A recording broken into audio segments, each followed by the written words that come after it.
नमस्ते नमस्कार, मैं हूं विदित सिंह और आप देख रहे हैं 4PM महाराष्ट्र। संजय राउत ने साधा पीएम मोदी पर निशाना। आखिर अयातुल्ला खामेनेई की मौत पर क्यों चुप है सरकार? जी हां, आपको बता दें कि ईरान इजराइल तनाव के बीच भारत की राजनीति में भी बयानबाजी तेज हो गई है।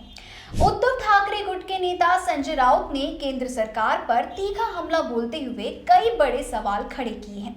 इस दौरान उन्होंने नरेंद्र मोदी को लेकर निशाना साधा, जहां उन्होंने कहा कि पीएम मोदी को चाहिए अपने दोस्तों से कहे कि अब बहुत हो गया, इस जंग को रुकवा देना चाहिए। वहीं आगे संजय राउत कहते हैं कि जब राष्ट्रपति ट्रंप भारत का साथ देकर पाकिस्तान और भारत के युद्ध को रुकवा सकते हैं, तो मोदी इतने बड़े नेता हैं, वह विश्व गुरु हैं, इसलिए ईरान और इजराइल का युद्ध भी रुकवा देना चाहिए। उन्होंने आगे कहा कि इतिहास में ऐसा नेता ना आज तक पैदा हुआ है और ना आगे पैदा होगा। पीएम मोदी द्वारा ईरान के सुप्रीम लीडर की मौत पर संवेदना न व्यक्त करने पर संजय राउत ने तंज कसते हुए कहते हैं कि यह बहुत ही गंभीर बात है।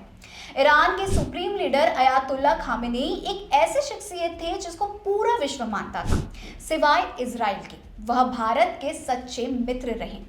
ईरान से हमारी पारंपरिक मित्रता रही।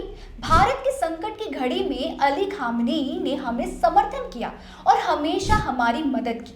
उन्होंने बताया कि चाहे भारत पाकिस्तान की युद्ध हो या फिर कश्मीर का मुद्दा हो, ईरान हमेशा भारत के साथ खड़ा रहा। वहीं आपको बता दें कि अली खामेनेई जवाहरलाल नेहरू के बहुत बड़े भक्त थे।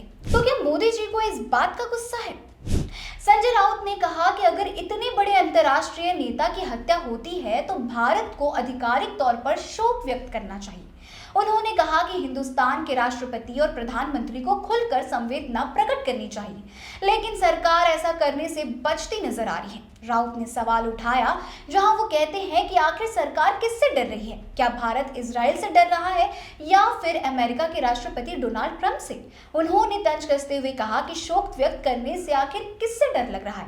अपनी बात को आगे बढ़ाते हुए संजय राउत ने कहा कि जिस नेता को दक्षिण अफ्रीका के महान नेता नेल्सन मंडेला तक सम्मान देते थे, उसकी हत्या पर चुप्पी समझ से परे है। उन्होंने याद दिलाया कि जब नेल्सन मंडेला ईरान गए थे तब उन्होंने अली खामेनेई को अपना नेता बताया था।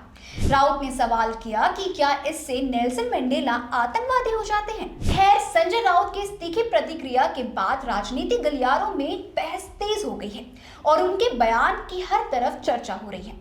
आप इसके लिए क्या कहेंगे, मुझे कमेंट सेक्शन में लिखकर जरूर बताएं। ऐसे ही तमाम बड़ी खबरों के लिए देखते रहिए 4PM महाराष्ट्र।